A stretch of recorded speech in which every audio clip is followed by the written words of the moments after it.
Welcome back to AMHQ. We hope we've got your Monday morning rolling along. There's still some snow in this week's forecast, and believe it or not, an awful lot of rain in the northwest. But we should also talk about hurricane season. Just about what, Brian? 9 weeks away? 9 weeks away. Our senior hurricane specialist, Brian Norcross, is here with a look at the Weather Channel's hurricane forecast and what the season will be like. So what are we looking at? Our professional services division does this, came out with the first hurricane forecast of the year, and about 50% of the time we can get an idea of hurricane season. Even this early? This early, right? And we look in the ocean. So here's the Atlantic Ocean, there's the U.S. there's Africa over there. And look at the water temperatures out there right now. This is warm here. So over by the East Coast, it's actually quite warm for this time of year. Yeah. But on the other side of the Atlantic, it's cool. And in this area here, that's where the strongest hurricanes tend to develop. Right, we're becoming there. So that's a good sign. So that's a good sign because that cooler water is a little less octane for the storms to develop. Okay. Now let's look over in the Pacific Ocean because that's important too as we look at what's going on. Now here, the forecast is for warmer than normal water. Big headlines. They're saying El Nino. El Nino means warm water in this part of the Pacific Ocean.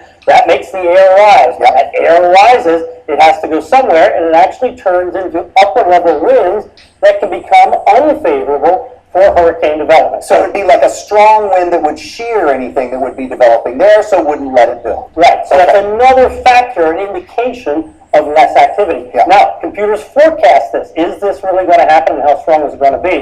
And we've got that forecast. All right, here. so let's take a look at it. So what we've been looking at so far is the temperatures actually in the Pacific being below normal. So just been watch this here as it comes up. Okay. Just down here, there's the normal level, so a little bit below normal. But the forecasts are saying that it's going to increase. So the water in the Pacific is going to heat, and if it gets up here above this line, actually above the half, there's the one, so imagine the half right in there, above a half a degree, these are all El Nino conditions. Now, is it a strong El Nino, way above normal, or is it more just kind of barely an El Nino? And that makes a lot of difference. But the indications are that it will be an El Nino. All right, so let's take a look at the numbers that you guys are thinking, knowing that we've got that situation. All right, so here's the deal. Here's the bottom line, right? So we have two somewhat suppressing factors.